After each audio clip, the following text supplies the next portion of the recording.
everybody knows the name Joan of Arc, but what you know about Joan? First of all, she probably looked like this, but that's not important right now. Lock in. Joan had a problem. And it all starts as a peasant. Joan is doing her peasant duties. Suddenly she hears a voice. Joan of Arc. She said, huh? Who there? You psychic like Raven and them? The voice said, that peasant education. Joan, turn around, girl. Suddenly she sees visions of an angel. It terrifies her, but she locks in because she's very religious. Now, listen closely. The angel gives her two missions.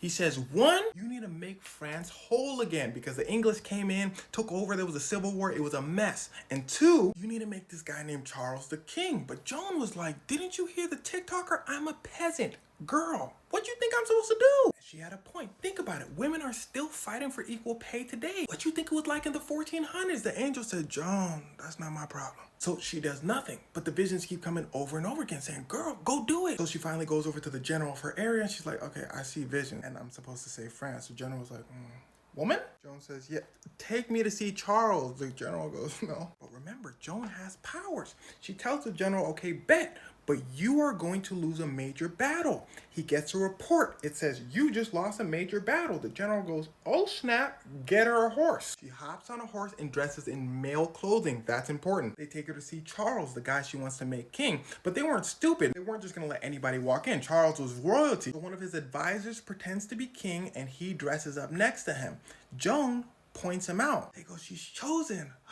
Someone goes, or she's a witch. Everyone goes, oh. So for a few months, they test her for witchcraft, which I can only assume was stupid, and she passes. But Charles and his team were still about her. She's a peasant girl. So what they do, they told everyone they believed her, and here's where it starts to get wicked. See, France was getting smacked up. England was running through them, and on top of that, France basically split in half, with the north of France siding with England. It really wasn't looking good for Charles. So Charles was like, what do we have to lose? We send her out, she gets, we lose a peasant girl, versus what we have to gain. Listen closely. One of the most important things in war is something called morale. If you keep losing, your people are going to be depressed. They're not going to fight well. But if you tell them God has sent down a woman to ensure our victory, you might fight a little better. This is when Joan turns into a monster. She takes the challenge. She locks in on armor and she says, let's go. She marches through the streets and says she's going to the front.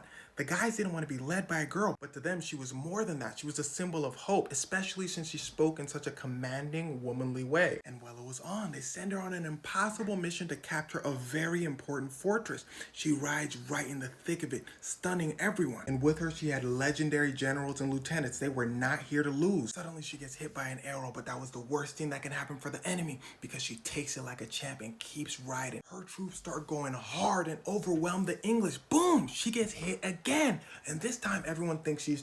Suddenly she rides through talking about y'all just finna stand there. I guess I'll do it myself. She starts climbing the ladders. And that was that. Her troops take over the fortress. She wins a bunch more battles and that was enough for Charles to be recognized as the king of France. And right next to him was Joan, who was this peasant woman who made someone king. She was a legend at this point. But she still had a job to do. Remember, there was two missions. Make Charles king, and two, make France whole again. And remember, she just won a few battles. Here's the thing.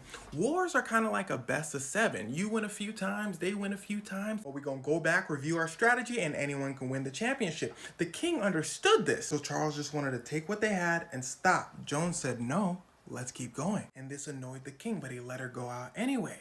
She loses. And she loses again. And then she loses again. And the last time she loses, she gets captured. Everyone looks at the king, Charles, but he doesn't send anyone to help. Now, the English want her, but they can't. This is a delicate situation. She looks like a holy figure at this point, so what do? They put her on trial. She looks him in the eye and answers their questions with the utmost clarity. In their reports, they say not a hint of a lie was detected and seemed to be everything the legends said she was. But they can't keep her alive. Remember that thing we talked about, morale. If they say she's innocent, then that means England is fighting against God. So they say, well, she's a witch. And we're just fighting against people who worship a witch. But luckily, she escapes. But unluckily, she gets captured again. And well, you know what they do to witches. But you want to hear something insane? Their final proof that she wasn't a person of God was because she wore men's clothing. Remember when I told you she started wearing male clothing? She never stopped. And that was a big no-no at the time. Her excuse was, God allows me to. In fact, it was such a big deal. That's all people would talk about when they described her. They said she was 5'2". She also dressed like a man. She had satisfying grace, meaning she was pretty good looking. Oh, and she dressed like a man. They also kept talking about her massive eyeballs. What up, twin? Anyway, France eventually wins the war in her name. England apologizes and overturns her conviction, admitting that her trial was unfair. Then France officially named her a saint. But some people think she was just schizophrenic. But no matter what you believe, if it wasn't for this random peasant girl, you'd be calling France England right now.